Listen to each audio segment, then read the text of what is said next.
Hello નમસ્કાર મિત્રો, કેમ છો? આઈ હોપ તમે બધા મજામાં છો. જે મિત્રોનું જીપીએસસી ક્લાસ 1-2માં ઇન્ટરવ્યૂ માટે સિલેક્શન થયું છે તમામને ખૂબ ખૂબ શુભકામનાઓ. તૈયારી ચાલુ કરી દો ઇન્ટરવ્યૂ માટેની.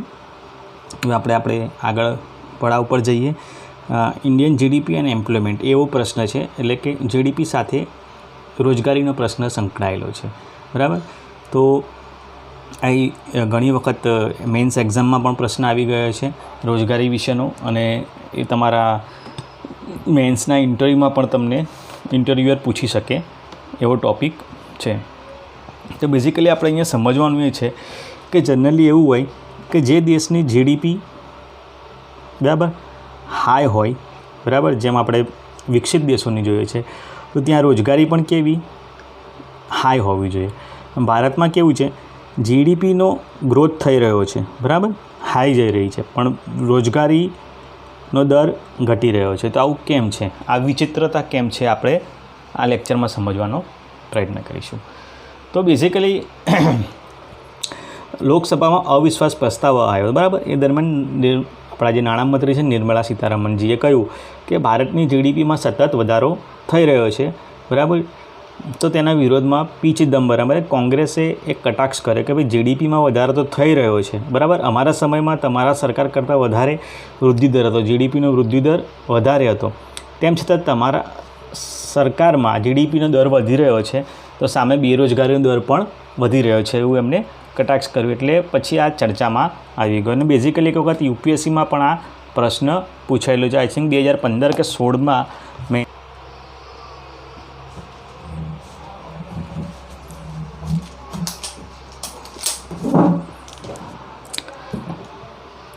યુપીએસસી મેન્સ 2015માં ક્વેશ્ચન પૂછાઈ ગયેલો છે. તો આપણે એને ફક્ત જોવાની ચર્ચા કરવાની છે કે આવું કેમ છે, કદાચ ઇન્ટરવ્યુઅર તમને પૂછી શકે, બરાબર.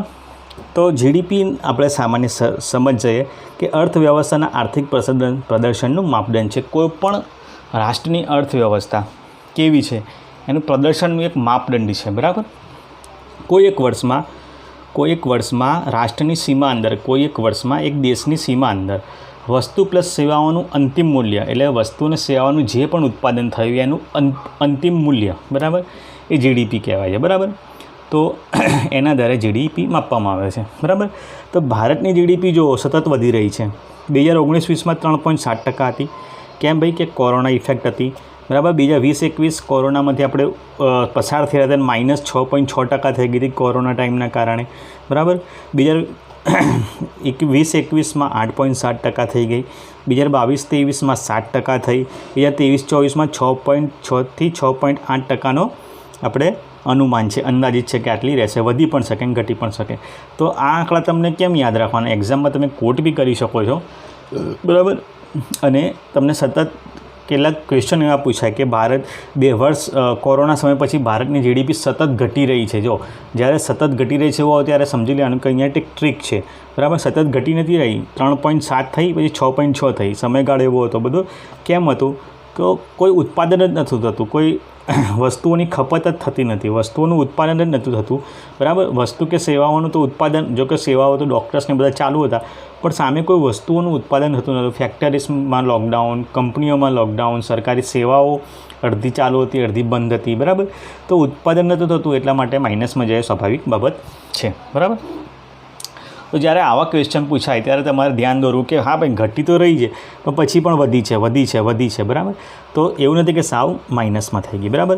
કોરોના પછી પણ ભારતની સકારાત્મક પ્રગતિ હતી. એવું કેમ થયું કે ભાઈ ભારત કૃષિ પર આધારિત દેશ છે, અને ભારતમાં બીજા બધા સેક્ટર હતા, બરાબર. ઇકોનોમીના જે બીજા બધા સેક્ટર હતા પડી ભાંગ્યા હતા, પણ કૃષિ, બરાબર, કૃષિ ચાલુ હતી, બરાબર. કૃષિનો ગ્રોથ પોઝિટિવ હતો, 3થી 4% પોઝિટિવ હતો, બરાબર.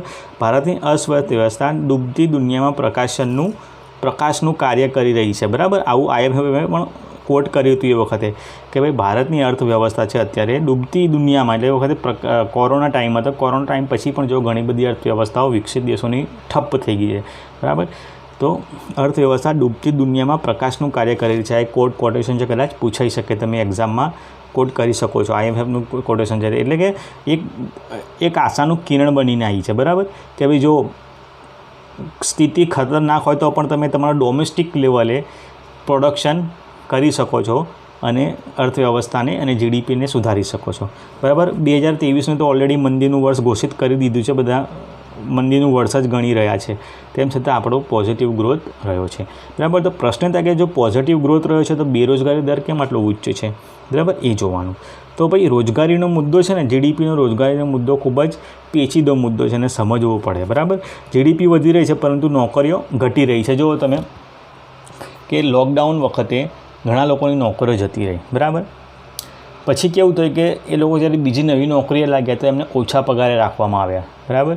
એમની મજબૂરીનો લાભ લઈને કે ગમે તે ગણો, સામે કંપનીઓ પણ એટલી લોસમાં હતી, તો એના કારણે એ લોકોની જોબ સિક્યુરિટી માટે ઓછા પગારમાં કામ કરતા થઈ ગયા. ભારતમાં રોજગાર વિહીન સમૃદ્ધિ જોવા મળે છે. જો રોજગાર વિહીન સમૃદ્ધિ એટલે કે રોજગાર વિહીન આર્થિક સમૃદ્ધિ થઈ રહી છે, બરાબર. તો જો આર્થિક સમૃદ્ધિ એટલે અર્થવ્યવસ્થાનો ખ્યાલ છે, કેવો માત્રાત્મક ખ્યાલ છે ને, 6.7, 3.7, 8.7, 6.8.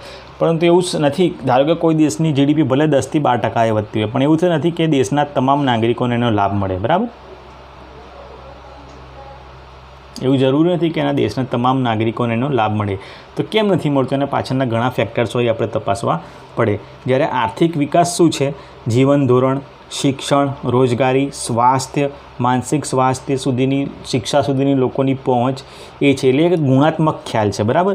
આ શું છે, ગુણાત્મક ખ્યાલ છે. એટલે એવું નથી કે તમારો આર્થિક વિકાસ જે માત્રાત્મક ખ્યાલ ઊંચો હોય તો તમારો ગુણાત્મક ખ્યાલ પણ ઊંચો હોય. તમે એક સમજો કે કોઈક વ્યક્તિ બહુ અમીર છે, બરાબર, જે માત્રાત્મક થયું પણ એ સુખી થશે, બહુ જ સુખી હશે એવું શક્ય નથી, કારણ કે એ ગુણાત્મકમાં બરાબર ખ્યાલ છે. તો આર્થિક સમૃદ્ધિ ઉચ્ચ હોય તેવું શક્ય નથી કે આર્થિક વિકાસ પણ એનો ઉચ્ચ હોય, બરાબર. માનવ સંસાધન ઉચ્ચ હોય, બરાબર. ફોર એક્ઝામ્પલ, મનરેગા અન્વયે કામ માગનારાઓની સંખ્યા વધી રહી છે, જે દર્શાવે છે કે લોકો પાસે કામ નથી. મનરેગા તમને યોજના ખબર હશે, તો મનરેગા ગ્રામીણ યોજના શહેર માટે લાવવાનું વિચારી રહ્યા છે. તો ત્યાં લોકો કામ માગનારી સંખ્યા વધી છે. એના બે પરિબળ તમે સમજો કે એક તો ગ્રામ્ય તરફ સ્થળાંતર વધી ગયું રોજગારી કોરોના પછી, અને બીજો ઇન્ડિકેશન એ છે કે લોકો ગ્રામ તરફ વળ્યા એટલા માટે ત્યાં રોજગારીની અછત સર્જાઈ, બરાબર. અલ્પ જે જ્ઞાની, અલ્પ જે કૌશલવાળા તે લોકો તો ત્યાં નોકરી કરતા હતા જ, પણ જે શહેરોમાં જે હતા એ લોકો પણ ગામડે જતા રહ્યા. તેના કારણે પણ ત્યાં કામની માંગ વધવા લાગી, બરાબર. એટલે આપણે એવું કહી શકીએ કે એમ્પ્લોયમેન્ટ જનરેશન આપણે એ પ્રમાણમાં કરી શક્યા નથી, બરાબર. જુલાઈ 2023માં ભારતનો બેરોજગારી દર 8% છે, બરાબર. ભારતનો જુલાઈ 2023માં 8%. ભારતમાં શું છે કે ચોમાસાનું ઋતુ દરમિયાન બેરોજગારી દર ઘટે છે, કોમન સેન્સ છે, બરાબર. કેમ એવું? એ ભારત કૃષિ આધારિત દેશ છે. હજી પણ ભારતના 60+ લોકો, બરાબર, કૃષિ આધારિત ઉદ્યોગોમાં રોકાયેલા છે, બરાબર, કૃષિ પર નિર્ભર છે, બરાબર. તો એ દરમિયાન એમને કામ મળી રહે એટલે બેરોજગારી દર એમનો ઘટી જાય, સ્વાભાવિક બાબત છે, બરાબર. હવે આપણે એક થોડો કોન્સેપ્ટ આપણે સમજી લઈએ કે ભાઈ કેમ એવું જીડીપી વધે છે છતાં રોજગારી નથી વધી રહી, બરાબર. તો એના આપણે એક કોન્સેપ્ટ સમજ્યા પછી આપણે રોજગારીની તરફ જઈશું. તો પહેલું છે, ભારત સીધા જ ત્રીજા ચરણમાં પ્રવેશ થયો, બરાબર. ભારત પહેલો, બીજો ઝોન અને ત્રીજો ઝોન. તો કૃષિ ક્ષેત્રનો વિકાસ થયો, સર્વિસ સેક્ટરનો વિકાસ થયો અને ઇન્ડસ્ટ્રીયલ સેક્ટરનો વિકાસ થયો. તો ભારતમાં કૃષિ ક્ષેત્રનો વિકાસ થયો અને તરત જ સીધું થઈ ગયું ઇન્ડસ્ટ્રીયલ સેક્ટરનો વિકાસ. આપણને સેકન્ડ સેક્ટરના વિકાસનો એટલો લાભ મળ્યો નહીં. એટલે આપણે એવું કહે છે કે ભારત સીધું જ ઇન્ડસ્ટ્રીયલાઇઝેશન તરફ જતું રહ્યું. સેવા ક્ષેત્રનો ઝડપી વિકાસ થયો પછી, બરાબર. તો શું થયું? સેવા ક્ષેત્રનો વિકાસ તો થયો, પણ એની રોજગારી આપવાની ક્ષમતા માત્ર 30% જેટલી છે, બરાબર. કૃષિ ક્ષેત્રમાં 65થી 40% લોકો નભે છે, છતાં એનો એટલો વિકાસ થયો નથી. એટલે એવું કહે છે કે કુપોષણ, ગરીબી, બેરોજગારી, બરાબર, એનિમિયા ઘટાડવા માટે શું જરૂર છે? કૃષિ ક્ષેત્ર પર રિસર્ચ એન્ડ ડેવલપમેન્ટ અને એનો ઝડપી વિકાસ કરવો જરૂરી છે. આયાત આધારિત અર્થવ્યવસ્થા છે આપણી, બરાબર. આપણે નિકાસ પર હજુ એટલું જોર નથી આપી રહ્યા, આપણે આયાત કરી રહ્યા છે. જો નિકાસ આધારિત સમજો કે ધારો કે આપણે વસ્તુનો નિકાસ કરીએ તો એનું ઉત્પાદન વધે, ઉત્પાદન વધારવા માટે આપણે ફેક્ટરીઓની સંખ્યા વધે, ફેક્ટરીઓની સંખ્યા વધે તો રોજગારની સંખ્યા વધે. આ બધું કનેક્ટેડ હોય. તો જ્યારે આપણી નિકાસ આધારિત અર્થવ્યવસ્થા થશે, જેમ ચાઇનાની જેમ, બરાબર, તો નિકાસ આધારિત અર્થવ્યવસ્થા થશે તો એમ્પ્લોયમેન્ટ જનરેશન ઓટોમેટિક થશે, બરાબર છે. આપણે મેન્યુફેક્ચરિંગ ઉદ્યોગનો અલ્પ વિકાસ થયો છે, બરાબર. જો આપણે અહીંયા શું છે, મેં કહ્યું એ પ્રમાણે મેન્યુફેક્ચર જે ઉદ્યોગો છે, કેમ કે આપણે નિકાસ જ નથી, નિકાસ આધારિત નથી, એટલે આપણે મેન્યુફેક્ચર ઉદ્યોગોનો વિકાસ અલ્પ થયો. હવે આપણે અહીંયા કેવું છે કે શ્રમિકો વધારે છે, બરાબર. કુશળ કરતાં અકુશળ લોકો વધારે છે. અકુશળ લોકો ક્યાં ચાલે? ઉત્પાદન ક્ષેત્રમાં લેબર તરીકે ચાલે. પણ સામે લેબરમાં એમને સમાવવા માટે જે મેન્યુફેક્ચરર જે ક્ષેત્ર છે એનો વિકાસ એકદમ ડાઉન છે, જ્યારે સેવા ક્ષેત્રનો ઝડપી વિકાસ છે, પણ એ રોજગારી આપવાની ક્ષમતા ખૂબ જ ઓછી છે, કારણ કે એને સ્કિલ્ડ લોકો જોઈએ, બરાબર. ત્યાર પછી છે ભારતના કઠોર શ્રમ કાયદા. હજી પણ ઘણા કાયદા એવા છે જે ફોરેન્સ કંપનીએ ઇન્વેસ્ટમેન્ટ કરતાં વિચાર કરે છે, બરાબર. તો બેઝિકલી ભારત એના માટે ease of doing business concept લાવ્યો છે, તેમ છતાં હજી સમસ્યાઓ છે. પછી અસંગઠિત ક્ષેત્રોમાં નિમ્ન વેતનવાળી નોકરીનું સર્જન, બરાબર. જો ભારતના મોટાભાગના અકુશળ લોકો, બરાબર, કઈ ક્ષેત્રમાં જોબ કરે છે? અનઓર્ગેનાઇઝ ક્ષેત્રમાં, જ્યાં એમને કોઈ સામાજિક લાભ નથી મળતા, બરાબર. જ્યાં એમને નથી વીમો મળતો, નથી પેન્શન મળતું, નથી કોઈ રજાઓના લાભ મળતા, બરાબર. અને કેવી વેતનવાળી નોકરી? રોજના 150 રૂપિયા, રોજના 200 રૂપિયા, રોજના 400 રૂપિયા, જે મિનિમમ વેજીસ હોય એ પ્રમાણે, બરાબર. તો રોજના અસંગઠિત ક્ષેત્રમાં બહુ તો 500, જ્યારે સેવા ક્ષેત્ર મેન્યુફેક્ચરમાં મેં એવા લોકો જોયા છે સેવા ક્ષેત્રમાં, બરાબર, લોકો રોજના 2-3 હજાર લઈને જાય. ધારો કે કોઈ લેક્ચર આપનાર વ્યક્તિની જ આપણે વાત કરીએ, સેવા આપે છે, પોતાનો લેક્ચર આપે છે, તો ઘણા લેક્ચરર્સને 1500થી 2000 પર લેક્ચર આપણે લઈને જતા જોયા છે, બરાબર. જ્યારે કોઈ ટાઇલ્સ નાખવા તમારે ત્યાં મજૂર આવે તો મેક્સિમમ 500-700, બરાબર. આ તો હું તમને મિનિમમ કહું છું કે 1500-2000 ઘણા લોકો જે એમનું પ્રાઇસ હોય એ પ્રમાણે લઈ જતા હોય છે, વધારે, ટૂંકમાં એ લોકો વધારે લઈ જતા હોય છે, બરાબર. ત્યાર પછી માળખાગત સુવિધાનો અભાવ. ભારતના સૌથી મોટો પ્રશ્ન છે જે ઇન્ફ્રાસ્ટ્રક્ચર ડેવલપમેન્ટ, બરાબર. જે ફંડામેન્ટલ જે સુવિધાઓ હોવી જોઈએ એનો અભાવ છે. એના કારણે શું થાય છે? મેં કહ્યું પ્રમાણે વિદેશની કંપનીને રોકાણ કરતાં વિચાર કરે છે, અને જ્યારે લોકો રોકાણ નથી કરતા ત્યારે શું થાય છે? અહીંયા બેરોજગારીનું સર્જન થાય છે, બરાબર. તો આપણે એક આખો કોન્સેપ્ટ તમને સમજાઈ ગયો હશે, બરાબર. હવે આપણે આગળ જઈએ કે ભાઈ જુલાઈ 2023માં આપણે જોયું કે 8% દર જેટલો દર છે, બરાબર. તો હવે બેરોજગારની કોમન વ્યાખ્યા છે કે કામની શોધ હોય, બરાબર. જો બેરોજગારીની કેટલીક શરતો છે, એવું ને કે તમને આળસ આવે તમે ઘરે બેસી રહ્યા તો તમે બેરોજગાર ના. એક તો તમે કામને લાયક હોવા જોઈએ, જે તે કામને એ કામની શોધમાં હોવા જોઈએ, બરાબર. અને કામ કરવાની ઈચ્છા ધરાવતા હોવા જોઈએ, બરાબર. ધારો કે તમને બહુ સારું કોમ્પ્યુટર રિપેર કરતા આવડે છે, બરાબર. તમે એને લાયક છો, કોમ્પ્યુટર રિપેર સારું તો કરી શકો છો, બરાબર. તમે કામ શોધી રહ્યા છો, બરાબર. સામેથી કોઈ વ્યક્તિ તમને કોઈ હાયર કરે છે, કોઈ દુકાનવાળો કામને ના પહોંચી વળતા, તો ઘણા છોકરાઓ આવી રીતે કામ કરતા હોય છે દુકાન ઉપર. તમારે પ્રપોઝલ આવે કે ભાઈ તમે કામ કરશો, તો તમે કહો ના બાપુ આપણી ઈચ્છા નથી. તો કેમ કે આપણે જીપીએસસી પાસ કરવી છે, આપણે યુપીએસસી પાસ કરવી છે, તો હાલ આપણને કોઈ કામ કરવું નથી, તો તમે બેરોજગાર નથી, બરાબર. એ સ્વૈચ્છિક બેકારી છે, બરાબર. સ્વૈચ્છિક, તમે સ્વેચ્છાથી બેકાર છો, બરાબર. સેલ્ફ પોવર્ટી છે આ, તમે જાતે બેરોજગાર છો. એવું નથી કે તમે લાયક નથી, એવું નથી કે તમારી પાસે એને તકો નથી, બરાબર. તકો બી છે, તમે લાયક બી છો, છતાં તમે કામ નથી કરી રહ્યા, બરાબર. તો એ સ્વૈચ્છિક બેકારી છે, બરાબર. પરંતુ કામની શોધમાં હોય તથા કામ કરાવવાની ઈચ્છા ધરાવતા હોય, તેમ છતાં કામ ના મળતું હોય, તેવા વ્યક્તિઓના સમૂહને આપણે શું કહીએ છીએ? બેરોજગાર કહીએ છીએ. આ કોની વ્યાખ્યા છે? NSSO, આપણું જે NSSO છે સંગઠન, એની. તો આ તમે કોડ કરી શકો છો, બરાબર. તો જ્યારે બેરોજગાર વ્યક્તિ, તો કેવા પ્રભાવ પડે? એક તો એક નિમ્ન સામાજિક શું છે? એક સામાજિક પ્રભાવ એવો પડે કે નિમ્ન જીવન ધોરણ થાય. બીજું છે વ્યક્તિગત પ્રભાવ. સામાજિક પ્રભાવમાં અપરાધમાં વધારો થાય, બરાબર. અને રાષ્ટ્રીય પ્રભાવ શું પડે? રાજકીય પ્રભાવ. સરકારી ખર્ચમાં વધારો. ધારો કે કોઈ બેકાર હોય તો એનો સ્વાભાવિક રીતે છે એ પોતાની દવા કરાવી શકે બીમાર પડે તો. પછી સરકારે એમને પેન્શન આપવાનું તારે વિચારે, બેરોજગારોને બેરોજગાર ભથ્થું આપવાનું વિચારે છે. તો ઇનડાયરેક્ટલી એમની જે જરૂરિયાતો પૂરી કરવા માટે સરકારે પોતાના ખર્ચમાં સામાજિક જે ખર્ચ કહેવાય એમાં વધારો કરવો પડે. તો એની એક સાઇડ ઇફેક્ટ છે. તો એક્ઝામમાં તમને શોર્ટલી કદાચ પૂછે તો તમે આ કહી શકો, બરાબર. તો બેરોજગારીના કેટલા પ્રકાર છે? તો બેરોજગારીના પ્રકાર છે સંરચનાત્મક બેરોજગારી, બરાબર. તો બજારમાં ઉપલબ્ધ નોકરી તથા ઉપલબ્ધ શ્રમિકોના કૌશલ્ય વચ્ચે જે અસંતુલન હોય, બરાબર, ધારો કે અત્યારે કોમ્પ્યુટર એજ છે, બરાબર. ઘણા મારા મિત્રો છે એમને કોમ્પ્યુટર લગભગ નથી આવડતું.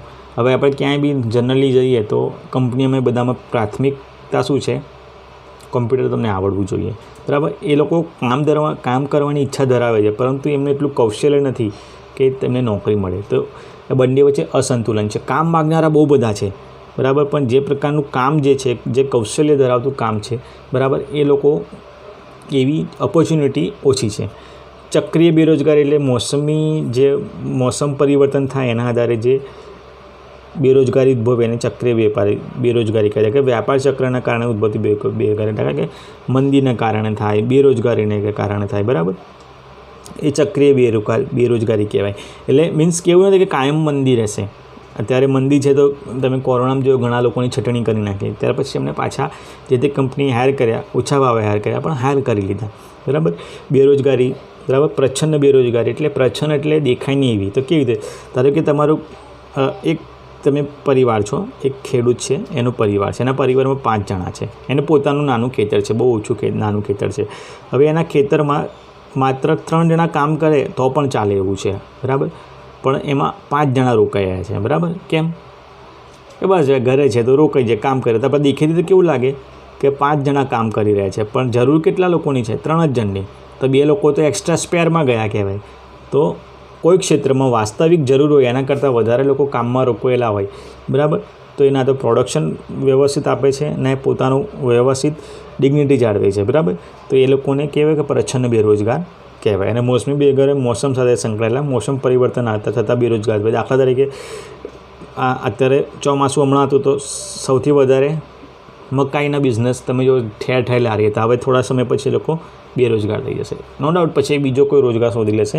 ધારો કે આપણે કૃષિની જ વાત કરીએ, કૃષિમાં સૌથી વધુ મોસમી બેરોજગારી જોવા મળે છે. કેમ કે કોઈ કંઈક 4થી 8 મહિના જ જ્યારે વરસાદ અથવા તો એ પછીના સમયગાળામાં એ લોકોએ કાર્યરત હોય છે, પછી એ લોકો શહેર તરફ વળી જાય છે રોજગારી માટે. પછી પાછું જ્યારે ચોમાસા જેવું લાગતું તો પાછા ગામમાં આવતા હોય છે, બરાબર.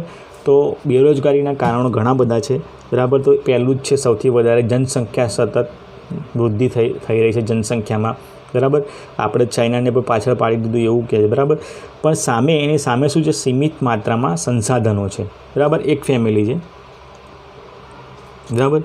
ધારો કે એમની પાસે માત્ર 5 વ્યક્તિ ખાય એટલું જ અનાજ છે, બરાબર.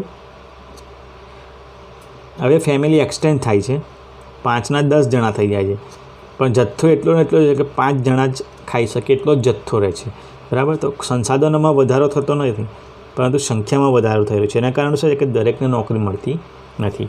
સામાજિક સ્થિતિ તો તમે સમજી શકો કે અત્યારે સામાજિક સ્થિતિ કે જાતિ વ્યવસ્થાના કારણે, બરાબર, અથવા તો સામાજિક ગર્વની ભાવના. ધારો કે કોઈક એવી જોબ હોય તો આપણે માનસિકતા એવી કરી ગઈ છે કે આ અમુક જોબ અમુક વર્ગના લોકો કરે, અમુક જોબ અમુક લોકો જ કરી શકે, બરાબર. એના કારણે તો હું એક્ઝામ્પલ જ આપું છું કે ઘણા મારા મિત્રો છે બેરોજગાર છે, એમને ઘણીવાર કહું છું ચાની કેટલી ખોલ દો, તો એ લોકો કહે ચાની કેટલી થોડી ખોલવાની નહીં. તો એક સામાજિક એમની ગર્વની ભાવના છે, બરાબર, કે આ કામ ચોક્કસ જ્ઞાતિના જ લોકો કરી શકે. અને એવી મનોભાવના એમનામાં એ ઘર કરી ગઈ હોય, એના કારણે સામાજિક ગર્વની ભાવનાના કારણે પણ આ બનતું હોય છે, બરાબર. કૃષિ ક્ષેત્ર પર આપણી નિર્ભરતા વધારે છે. મેં તમને કહ્યું કે 60%થી વધુ લોકો હજુ કૃષિ ક્ષેત્ર પર આધારિત રોજગારી મેળવે છે, છતાં એનો એટલો વિકાસ થયો નથી.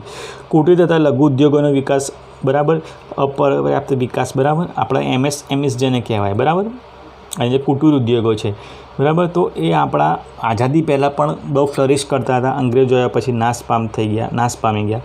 સ્વતંત્રતા પછી આપણે એટલા પ્રયાસો કર્યા નથી, બરાબર, એને વેલ ડેવલપ કરવાના, બરાબર. જો કે આ સરકારે આવ્યા પછી ઘણા પ્રયાસ કર્યા છે. તો કુટીર તથા લઘુ ઉદ્યોગ એવા છે કે એમાં કોઈ ખાસ ભણતરની જરૂર નથી, બરાબર. એમાં શેની જરૂર છે, ગણતરની જરૂર છે. કેવું, ગણતરની જરૂર છે, બરાબર. ધારો કે હાથ સાળ ચલાવતો કોઈ વ્યક્તિ હોય તો એને હાથ સાળ ચલાવવાનું શીખવાનું છે. એના પર પીએચડી જ નથી કરવાની. એવું નથી કે તમે હાથ સાળ ઉપર પીએચડી કરીને સર્ટિફિકેટ લાવો પછી જ તમને હાથ સાળ ચલાવવા મળશે, ના, એને શીખવાનું છે.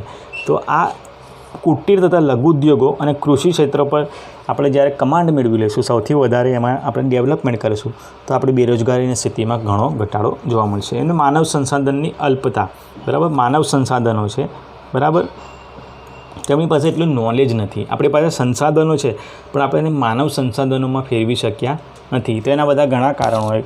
કૌશલ્ય ના હોય, એનામાં અશિક્ષિતતા હોય, બરાબર. એટીટ્યૂડનો જે પ્રશ્ન કહ્યો ને અહીંયા કે અહીંયા આપણે સામાજિક પરિસ્થિતિ, એ એટીટ્યૂડનો પ્રશ્ન હોય, બરાબર. તો એના કારણે તો ઓવરઓલ આટલા કારણો હોય શકે. આ શકે તમે પણ એડ કરી શકો છો. હું તમારા માટે બેરોજગારીનો આખો એક લેક્ચર લઈને આવીશ, બરાબર. કેમ બેરોજગારી છે, કેમ ઉદ્ભવે છે, એના બધા વિવિધ પાસાઓ આપણે ડીપલી ચર્ચા કરીશું, બરાબર. તો પછી તમને અંતમાં પૂછે એનો ઉપાય શું હોય? તો એક તો કૃષિ રોકાણમાં વૃદ્ધિ કરવી, કારણ કે આપણો બેઝ એ જ છે. ગ્રામીણ ક્ષેત્રનો વિકાસ કરવો, કારણ કે ગ્રામીણમાં હજુ ભારતની મોટાભાગની વસ્તી ગ્રામીણ ક્ષેત્રમાં વસે છે. શિક્ષા વ્યવસ્થામાં સુધારો કરવો, કૃષિનું વિવિધીકરણ લાવવું. આપણે જો ઘણા લોકો એક જ પ્રકારનો પાક, તમે ક્ષેત્ર વાઇઝ જોજો, રીઝન વાઇઝ એક જ પ્રકારનો પાક ઉગાવતા હોય છે, એમાં વિવિધીકરણ લાવતા નથી. તો વિવિધીકરણ લાવવું જોઈએ જેથી રોજગારીની તકોમાં વધારો થાય. માનવનું પૂંજી નિર્માણ કરવું જોઈએ. અહીંયા જો માનવને માણસ જન્મી તો જાય છે માણસ તરીકે, પણ એને સંસાધન કેવી રીતે બનાવો? શિક્ષા, કૌશલ્ય, જ્ઞાન, બરાબર. ગ્રામીણ ક્ષેત્રોમાં થતું સ્થળાંતર અટકાવવું જોઈએ. બેરોજગારીનો પ્રશ્ન કેમ વધારે વિરાટ બની રહ્યો છે? ત્યારે ગ્રામીણ ક્ષેત્રોમાંથી પણ લોકો હવે શહેરો તરફ પડી રહ્યા છે. એના કારણે પણ એક મોટો પ્રશ્ન થઈ રહ્યો છે. હવે તો ઉલટું તો શહેરોમાંથી લોકો જ્યાં રોજગારીની તકો ઓછી છે ત્યાં લોકો જઈ રહ્યા છે. વધુ રોજગારી મેળાનું સર્જન કરવું, જ્યાં ડાયરેક્ટ લોકો રોજગારી મેળાનું સર્જન કરીને લોકો એમને સર્ટિફિકેટ આધારિત જોબ મળી રહે છે. અને એમએસએમઈનો વિસ્તાર કરવો. એમએસએમઈનું જે આપણું જે છે, જે લઘુ અને સૂક્ષ્મ ઉદ્યોગો, બરાબર, તો એનું આપણે વિસ્તાર કરવું જોઈએ. આ એક જનરલાઇઝેશન છે આટલા ટૉપિક. આમાંથી તમે દરેકમાં જ્યારે પૂછાય કે ગરીબી નિવારણ માટેના ઉપાયો દર્શાવો, તો તમે આમાં દરેક ટૉપિક નાખીને એક બે લીટી એડ કરી દો, એક બે વાક્ય, બરાબર. જો હું તમને એક ટોપિક વાત કહું કે કોઈ પણ આન્સર લખવો હોય, કોઈ પણ મેટરનો આન્સર, તો તમારે એને પર રિસર્ચ કરવો પડે.